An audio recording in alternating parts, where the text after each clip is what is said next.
What if I told you the internet that we know is a lie, filled with bots, and barely any people?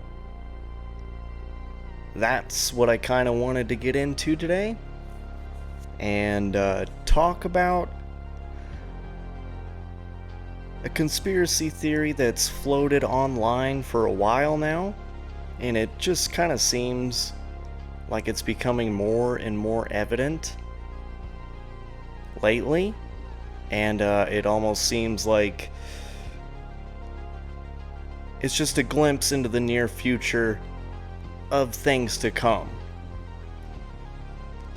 This is known as the dead internet theory, which is an online conspiracy that asserts that due to a coordinated and intentional effort, the internet now consists mainly of bot activity and automatically generated content manipulated by algorithmic curation to control the population and minimize organic human activity.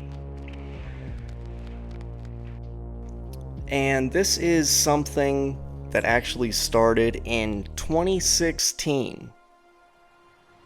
And it's been 8 years since this theory came out. And honestly, there's a lot of aspects to this that I kind of want to get into. And I also kind of want to get into a lot of the robots and like robotics that some of these bigger companies have been working on and releasing for like everyday home use, and maybe what could happen with these type of robotics and a combination of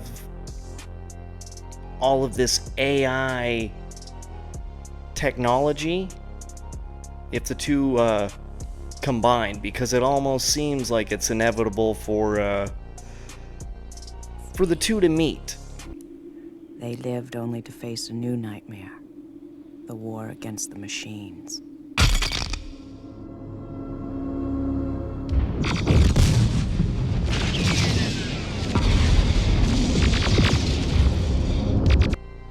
I myself am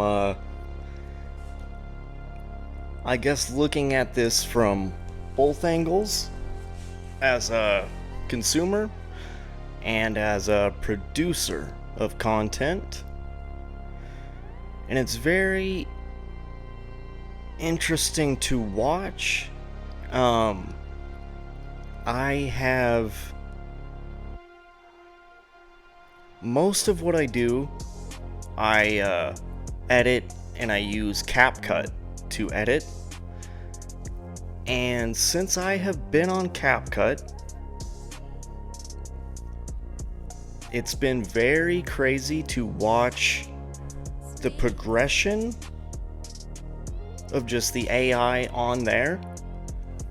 Now, there's so many different aspects of AI itself. I mean, you have chatbots with ChatGPT, all these OpenAI softwares that these companies are developing, chatbots talking with people, chatbots talking with other chatbots, and then you have AI almost posing as humans as far as like comments and interactions on the content that you're viewing.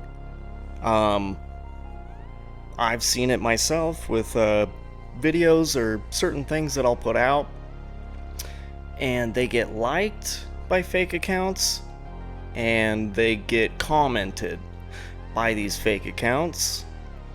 Some of the ones that I'm talking about are more obvious to tell, because it's like, go to this person on Instagram, they really helped out with my problem with this. Go reach out to Jack's Knives 451 over on Instagram and he'll help you out with this situation. He helped me. And I'll get 3 or 4 of those comments plus each of those accounts will like the video. So obviously, that's not a real person. That's a bot. Not only liking it, but commenting as well. Fake engagement. I've seen it quite a bit. And, I mean, I'm still, well, I guess in some aspects, but I'm still pretty small scale as far as content creators go and like how many people actually see my stuff. I mean, I've put out so much of it for a while now, so a good chunk of people have seen it, but every single video doesn't, you know, go crazy and get millions of views like some of these videos get. And I honestly, with what I see on the small scale of what I'm doing, I can only imagine how much engagement on these popular videos is actually fake engagement by bots and spam accounts and all that type of shit. And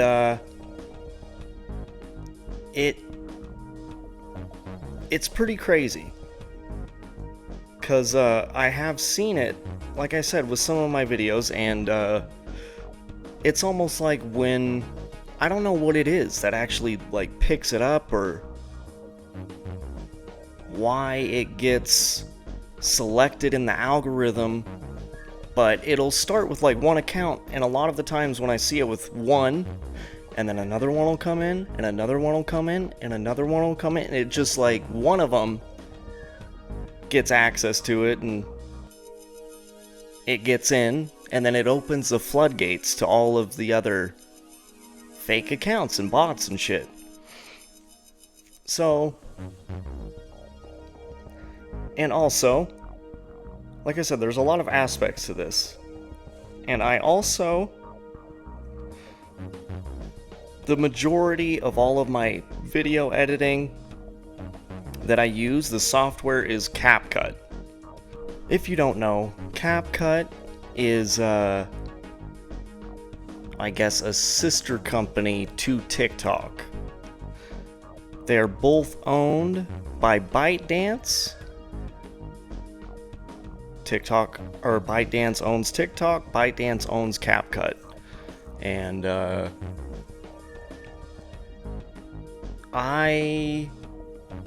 it's been crazy over the year and a half that I've been using CapCut. How much improvement and progression that I have seen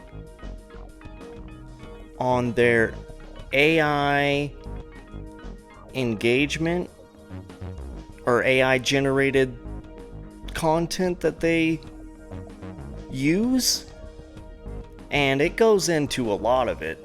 I mean, even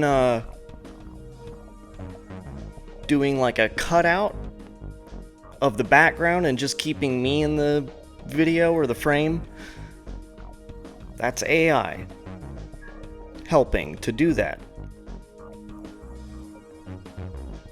A lot of their voice effects and modulation and stuff, that's AI helping do that. And then a lot of times too, I will use AI generated images,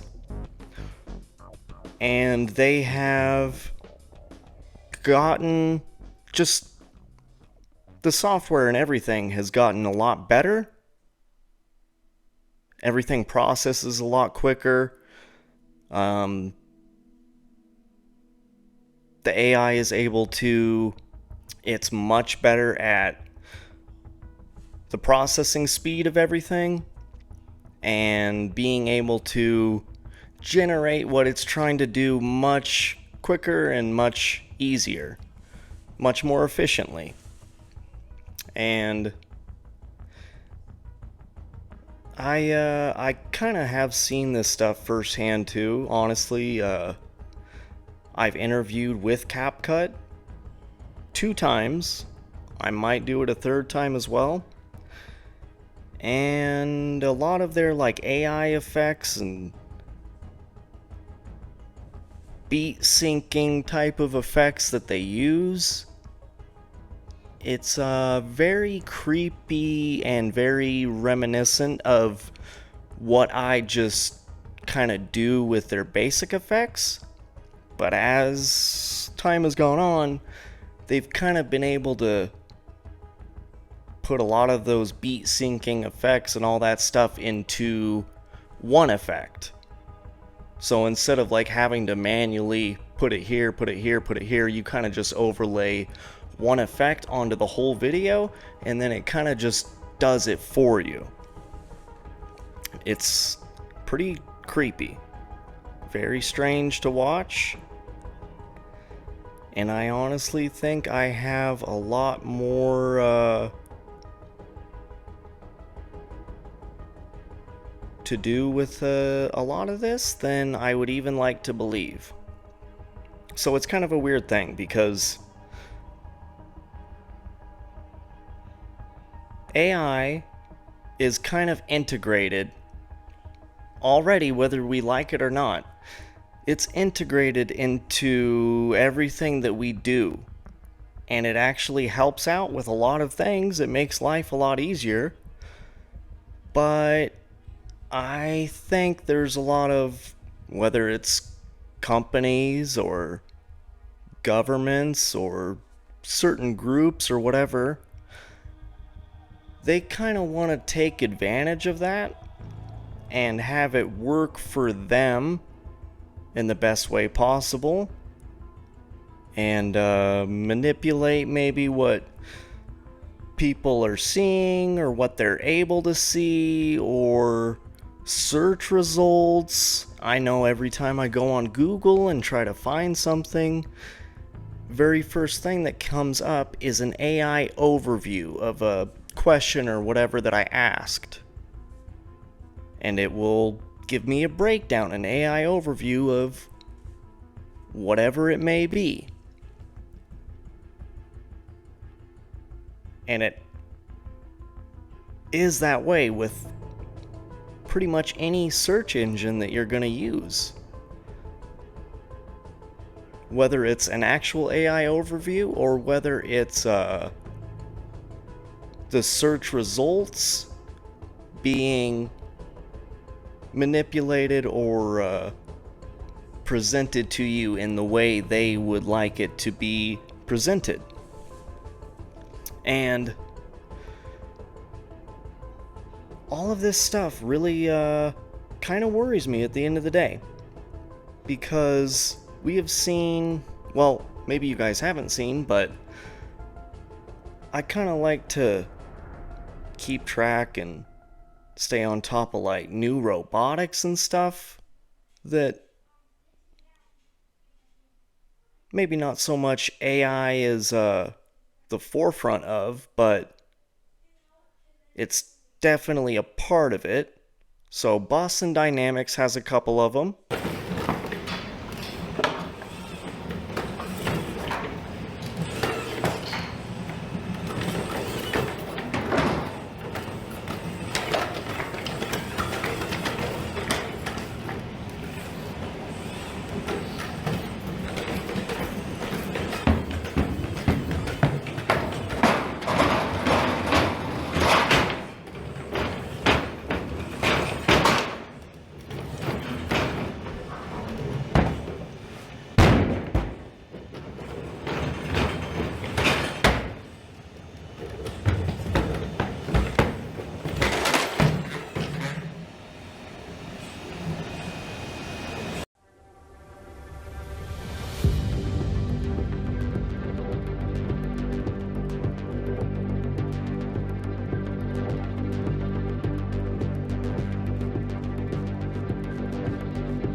And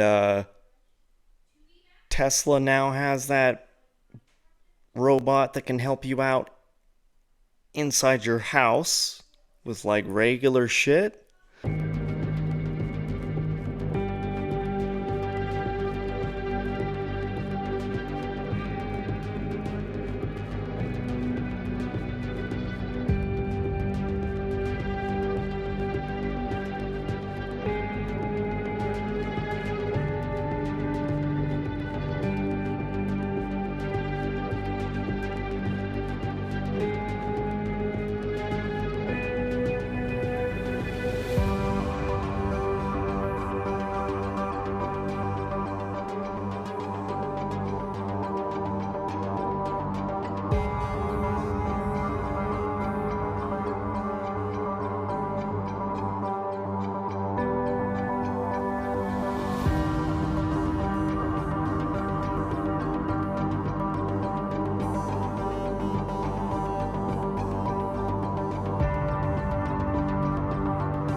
There's a couple other companies that are basically doing the same thing with those type of robots. Yeah.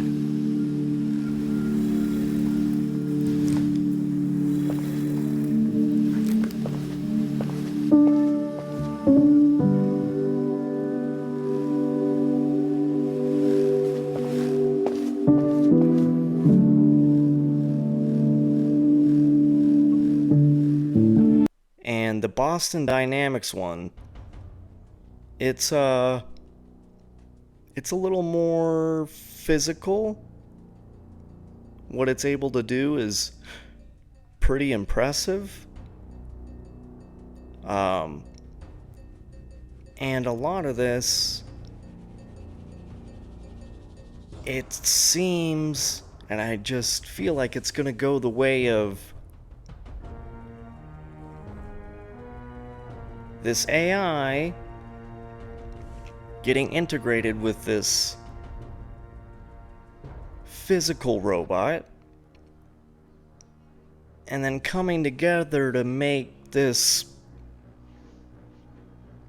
really creepy, almost like a version of some subhuman type of thing.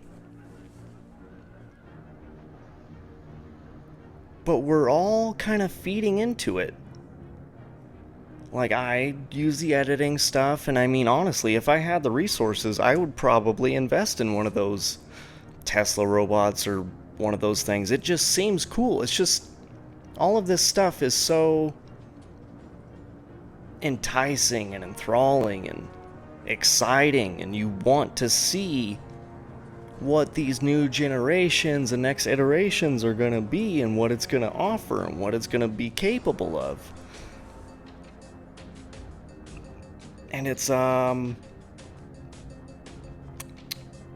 of scary. Because honestly, what is the... I don't know what is... besides like guardrails that they put up inside the software, what's gonna keep it from becoming like an iRobot type of situation? So what are you doing? Well, you said they've all been programmed with the 3 laws, so that means we have 1,000 robots that will not try to protect themselves if it violates a direct order from a human. And I'm betting one who will. Detective, put your gun down. Why do you give them faces? Try to friendly them all up, make them look all human. These robots are not susceptible to intimidation. I guess if you didn't, we wouldn't trust them. These robots are USR property. Not me. These things are just lights and clockwork. Because they don't... And I mean, I guess it's a good thing, but it's a bad thing at the same time, but they don't have like human emotions and like intuition and sympathy and empathy and all these things that we value and kind of base our societies off of and stuff. These things are gonna just lack it. It's just gonna come down to code. And it's a little frightening. And AI, just as a whole, is something we've never really dealt with, or as a society have never really experienced. So we're all kind of going through this at the same time. And I mean, to bring it back to the dead internet theory, I mean, I myself have seen it with the stuff that I put out. I've seen it on stuff that I view on Twitter, on TikTok, on YouTube. you'll just see it with the same comment and stuff over and over, some weird shit. And it makes you wonder how much, like how much engagement is fake engagement? Are some of these accounts that are like putting out videos, is that even fake? Is it an AI account? And is the AI kind of constructing this content and putting out these weird memes or whatever by itself? I mean, maybe there was somebody in place that constructed it to do that, but it's very weird. And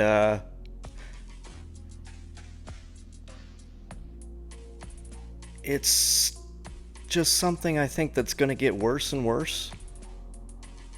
And it's going to get harder to identify when it's actually a bot.